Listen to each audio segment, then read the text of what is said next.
So, Pastor Bill and I are here. We are coming up on Memorial Day weekend. Memorial Day weekend is just a few days away, and I asked Pastor Bill to jump into a conversation about how we as Jesus followers should approach this holiday, this important, sacred holiday for Americans. How Christians should approach it. Mhm. I have been impacted by this every year. We take a moment in service every year to remember our fallen soldiers, our fallen heroes, and every year though, I always feel like I want to help people think a little more deeply about it, so that when Monday comes, it's not just barbecues and parties and a day off and a day to go to the beach. Like we have the day off for a reason. And I know Pastor Bill has always, his family, his father who served in World War II, this has always been a meaningful holiday for him. So I asked to just let's just talk through this a little bit. So thank you, Pastor Bill, for jumping on. All righty. Glad to be here. So first and foremost, is it important for Jesus followers to celebrate this holiday? It's not a holiday that is specifically about Jesus, and it's not a No. holiday that flowed out of any sort of Christian practice. So is it something that Jesus followers should be doing? Do you think it's a right thing for us to lean into? Yes, I do. And I think that it's the right thing for us to lean into as long as in our mind it's framed correctly, framed the right way. And that we are thinking about what we are doing. It's not a really a celebration, it's really a memorial. And so there's a difference between a memorial and a celebration, although we do celebrate, we have the day off. Christine and I usually go up to Connecticut and have a barbecue, and there's a parade, which is of course very celebratory and everything like that, very exciting. But the core reason that we have Memorial Day is to honor people who gave their life in sacrifice for the cause of freedom. Um, and even in terms of thinking about the first Memorial Days, it's a little bit shrouded. The history of Memorial Day is a little bit shrouded in mystery, but most people agree that it was started by people who are members of the Sons of the Grand Army of the Republic, which is a Civil War group, Northern Union Civil War group, who basically commemorated the people who gave their life in in the Civil War, and then it's become from that every other year, every other conflict, it's an opportunity to memorialize those who have given their lives. And so I think when we keep the focus on the sacrifice of individuals and the willingness of individuals to lay down their life and the willingness of individuals to whether you believe in the justice, whether the cause was just or not, the fact that young men and young women were willing to make the ultimate sacrifice or the sacrifices that were made, I think it's really, really powerful. Hmm. Like in my own particular situation, my dad was a World War II veteran in the Pacific. He had lots of very powerful, this whole generation, had huge experiences. I sit with people at the end of life in hospice, World War II guys, Korean guys, now especially Vietnam guys, and their identity as people who stepped up and gave themselves away for the sake of for the sake of their fellow citizens, whether they lost their life or not. Like that is a key part of why it's important to honor people who have done that. Hmm. Can I play devil's advocate for a Sure. moment? Yep, Just absolutely. because I know there's folks out there Yep. who might struggle with certain things. I've Yes. we have veterans in our church. We have Yes, we do. combat veterans in our church who have a whole different experience. They've seen death. Yeah. They've maybe been the ones who have caused death, or they've Yeah. had people who are very, very close to them die in their arms. They've seen them. and some of them have been disillusioned by the wars that we have been a part of. I mean, I think Yes.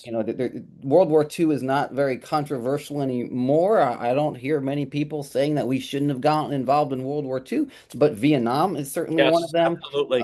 Iraq is certainly one of them. So, what would you say to somebody who's kind of disillusioned by that?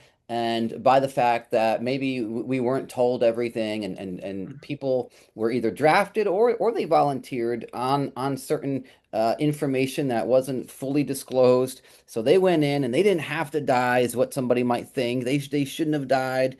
Right, And so they're torn in this, and they feel like maybe even Memorial Day is like a propaganda for the military. right. You know what I mean? So how do you respond to that? Well, the way that I respond to that is that, I do think that, it's easy to slip into quote unquote Americanism and nationalism surrounding some of these national holidays. And I know that in our church, there's some people who are very, very strong, have a very strong commitment to Americanism. And then there's others who are put off by that. Um, but that does not but we are not honoring a particular political philosophy. We're not even honoring wars. Like wars are not, God does not love war. God is a God of peace. And so, you know, and as Christians, we believe in what's called the just war theory. If you believe in war at all, the only way that we justify war is what's called the just war, which is a war that is taken on to protect the rights of the innocent and people who can't defend themselves. That's what a just war is. And whether or not any of the wars that we fought have been just wars or not is a subject of debate. And so we're not honoring war. We're not saying that war is good. We're not saying that war is something that, that we should desire.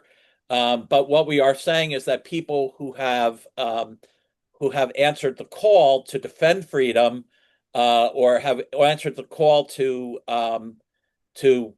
uh, fight for their country, that is worth honoring. The sacrifices that people have made. Like when I think about, Memorial Day, I'm not only remembering my dad, who was a World War II veteran. I'm also my mom was what was called a cadet nurse. She was part of the cadet nursing corps, and she put her career on hold in order to serve voluntarily, as a nurse during World War II.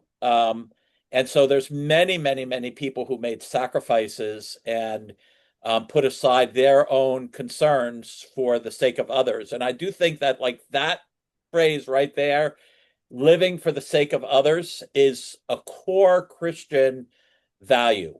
And if there's anything that we could think about in terms of what it means to be like Jesus, being like Jesus is living for the sake of others, Mm, giving ourselves for the sake of others. And I think that people who have been in the military, those who have laid down their life, who have paid the ultimate cost, they may not even know that they were doing it, but they have lived their lives for the sake of others.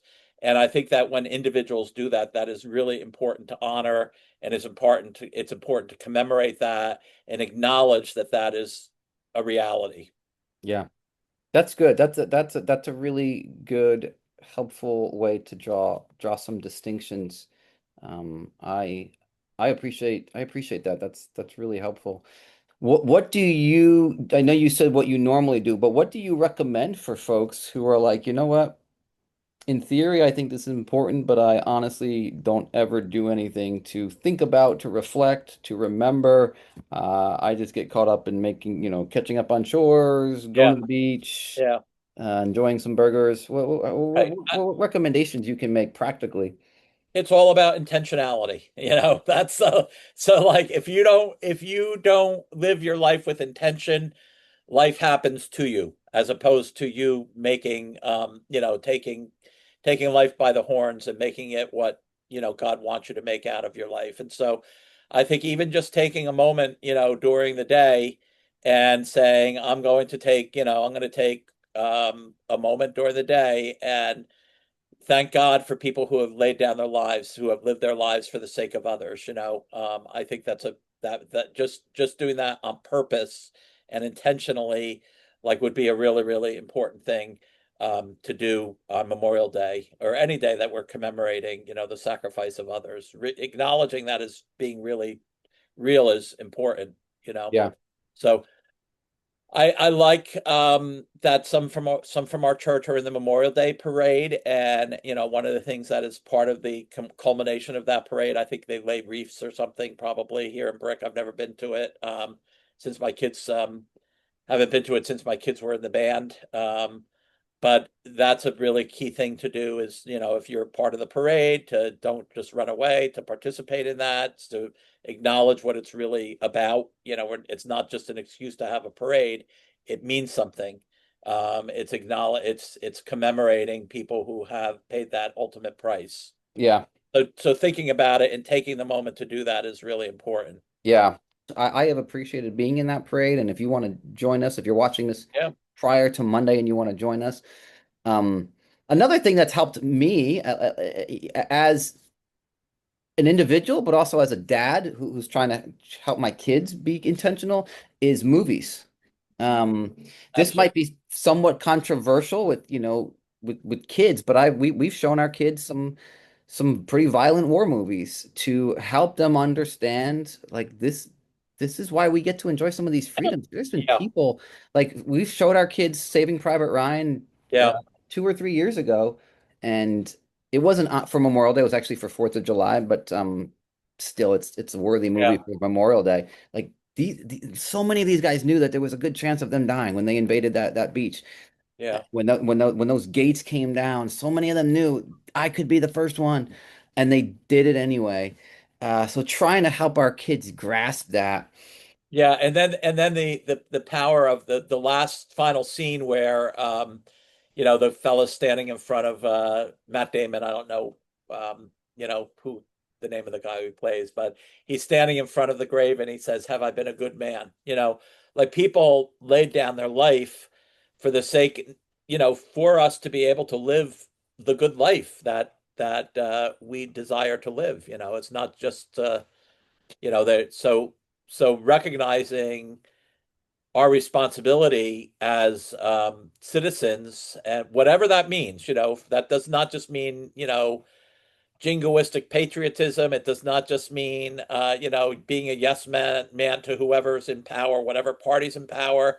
It means, truly understanding what it means to be a person who loves your country, who works for the good of your country, works for the good of your fellow citizens. Like that's how we can redeem the evil of war, in my opinion. Mm, mm.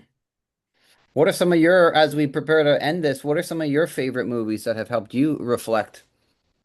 Well, I love Saving Private Ryan. That's definitely one of my favorites. I actually love, if you haven't watched the HBO series on the guys who went through Band of Brothers? Band of Brothers, and then the Pacific one is really powerful. My dad was in the Pacific, and so seeing, the gruesome experience of our Pacific War veterans is huge. I also love. I think it may be Hamburger Hill. Is that the one on Vietnam, where they come in on the? Yeah, Hamburger Hill was Vietnam. Yeah, is that the one with what's the guy's name?